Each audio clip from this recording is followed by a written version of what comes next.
but and we understand it also. So, but we're not able to do as we wish to do. Probably it's just determination, or our way of life and our way of thinking do not match. But now that we've children, yes, and they've grown up in this society where they're aping Westerners, and you know what they see in their parents also don't coincide, because our values, what we tell them, what we believe in, and what we do don't coincide. How should we help, or what can, I mean, I know our words shouldn't have value because we don't practice them, but is there any way that we could ask our children to turn in, you know, at least to understand or to follow Jainism the way we want to or we wish to, but still can't? Well, I think that most of the religion have the same problem, that the consuming society is somehow overwhelming everyone. But, well, I think you don't have to worry about that, because, well, they may change one day. So if some values are enrooted in them, it will bring its fruit one day. Well, and if not, then you have to believe in samsara, that after getting lower for a while, they can get higher after some time. So, well, because according to Jainism, in the end, every jiva will get into moksha. So there is nothing like hell forever or something like that. Of course, I understand it, because for parents it's always difficult when children do not follow the way you would like them to follow. But, well, try to remember whether your parents thought that you were following the way they expected you to follow. So, Coming to make it pick up again. Good evening, sir. I just want to ask you that I think you were born as a Christian. yeah. And Well, not born, but I became Christian when I was so 20. maybe you read the Christian book as well, and you so much books based on the Jainism as well. So what you find the difference between these two, which is the good side, what is the good side of both the sides, or what is the similarity and what is dissimilarity? And from your point of view, what is the better? Which is the better, your point of view? Yeah, well, that's, yeah, I'm used to that question. Well, I think that all religion can meet on the field of common human values, on the field of morals. There is no difference. So we all belong to humankind with some kind of common heritage, like I was speaking about in the beginning. So for me, it's not a problem. And well, which is better, you know, I think that culture in which you are born, that's the first thing. Once, when I was studying in Glasgow, there was a man from India, the chief of the Muslim center in Mumbai, Mr. Engineer, who died a few years ago. And, well, he was talking about Islam. He himself was Sufi. And well, in the audience there was maybe 50% of Muslim students and 50% other students. And he was given a question, how would you feel in Saudi Arabia? And he replied, well, I look different, I dress different, I don't understand their language, and I hate their meals. First of all, I am Indian. And I think that's important, you know. So, even if you settle in Britain, you don't have to become Christians, but you can stay Jains and, well, you are of the same quality as any British inhabitant. And the same is vice versa. So I feel I can join your puja with my full heart and still be a Christian. I don't see any contradiction in it. And well, I believe that Jains don't see any contradiction in that either, because you have the precious Anekantavada, which makes you much more tolerant than European people. You know, I was not talking about that, but in Europe, we have so-called Aristotelic logic with two basic standpoints. The thing either is or is not. Well, in Jainism, you have the third one, yes and no in the same time. So you have three basic standpoints. If you multiply it according to the mathematics, you get 7 possible combinations. So you can look at every problem from 7 standpoints. So if I say something, I may be true, but there are at least six other possibilities. So I can never say I have the only truth. Well, that's you know, in European way of thinking, tolerance is given by your moral persuasion. And some people don't have it and may become fanatic or whatever, fundamentalistic. Yes, well, but from Jaina point of view, it's given by the logic of Jainism, that there are 7 standpoints, and well, all Indian religions share the famous parable about the elephant and the blind man, each of them touching the animal and so on and so on. Yes. So, well, I have no problems with it, and of course, before I retired, I worked as a minister in a Protestant congregation. Well, and some of my colleagues did not feel very comfortable with my attitudes, but that's their problem, not mine. I'm quite all right. Last question, come on. My question to you is, as an academic scholar, looking to the statistics, trends, probably in the next 1,000 years, you will have 1 or 2 religions across the globe. Do you think this will change? I did not quite catch what you said. I said maybe it is looking to the trends, statistics, forecast.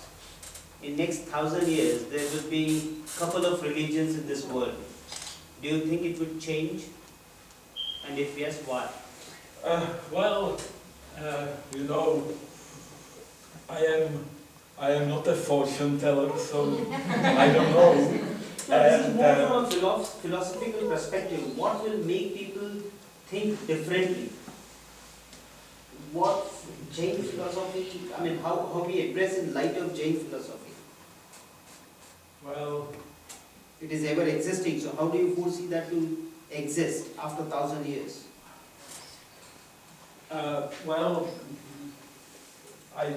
I don't dare to answer that, but of course, according to the Kalchakra I was speaking about, in the end, the religion will stop existing, and it will come into existence again with the first Tirthankara.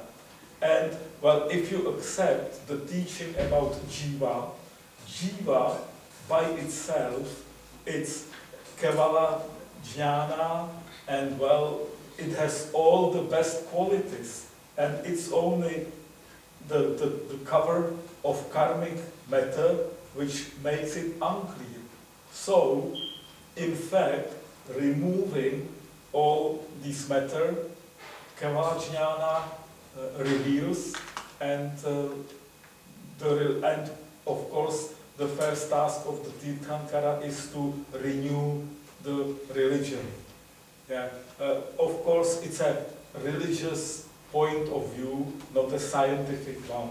Well, but science can respond only to scientific questions.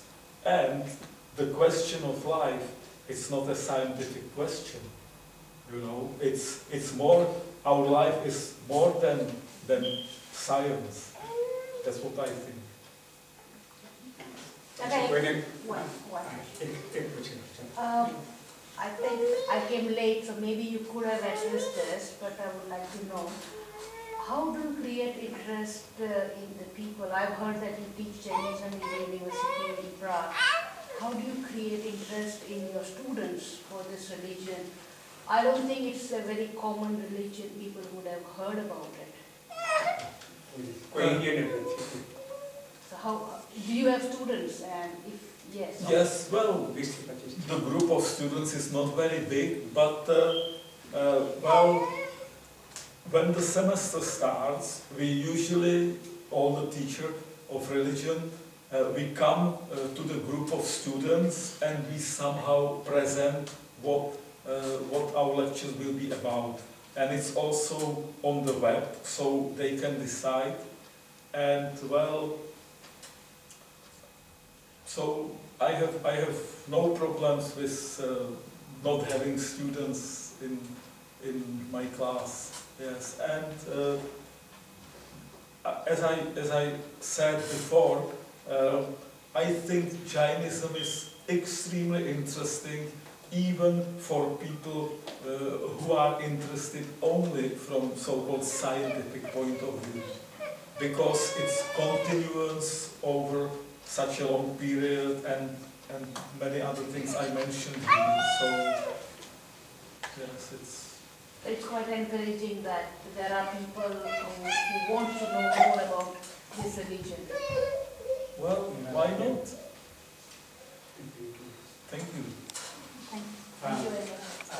તમે પૂછ્યું ને એના કારણ કે હું જે આવેલો ને એટલે જે ક્લાસ મેં લીધો એમાં 20-25 હતા અને બધાને એટલો બધો ઇન્ટરેસ્ટ અને મેં એને સુધારે તો સ્નાત્ર પૂજા પણ કરી બતાવી.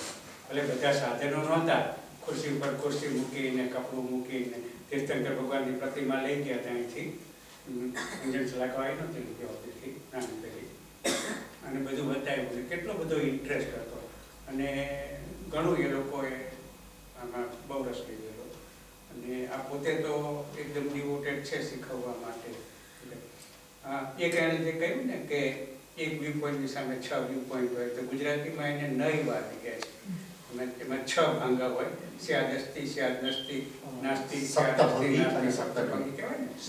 6 સપ્તભંગી 7 ભાંગા હોય ને, અસ્તિ નાસ્તિ, અસ્તિ નાસ્તિ, અસ્તિ અવક્તવ્ય, નાસ્તિ અવક્તવ્ય, અસ્તિ નાસ્તિ અવક્તવ્ય અને એકલું અવક્તવ્ય, એમ 7 જાતનું ટ્રુથના પેલું બોલવાના હોય છે. એ એને બહુ સારી રીતે કીધું કે આપણે એને નઈ વાત કહીએ છીએ. એ બહુ સુંદર છે. But thank you very much yourself. They are very interested. We hope and we invite you to come again and when you find time. Prague is not that far away. Well, and vice versa, of course. આપણા બીજા ખાસ માનવંતા મહેમાન પરમ પૂજ્ય શ્રી નિર્મલ સાગરજી મહારાજ પધાર્યા છે આપણને આ મંદિરોની આરાધના કરાવવા માટે. આપણે એમનો લાભ લઈએ. જે નિર્મલ સાગરજી મહારાજે સાડા 5-10 ગુજરાતી.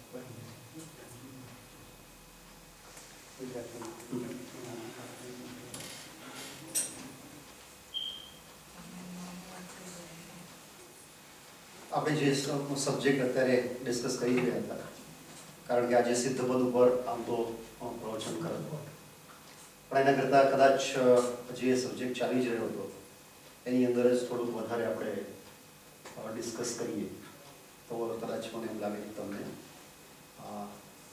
થોડુંક વધારે ઇન્ટરેસ્ટ આવશે.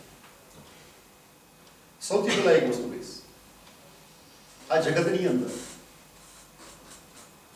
જે પણ અપ એન્ડ ડાઉન્સ આવે છે, એ ચાહે નેચરલ હોય ચાહે મેન મેડ હોય, એ બધું નેચરલ છે. જ્યારે સમયના હિસાબે ડાઉન થવાનું હોય છે,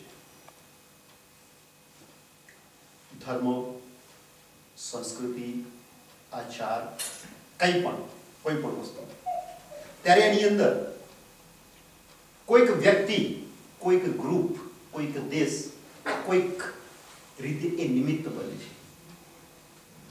આપણને એમ લાગે છે કે આ માણસના કારણે આ બધું થયું છે.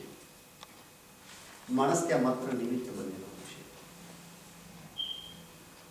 સમયનું સર્કલ જેવી રીતના ફરે છે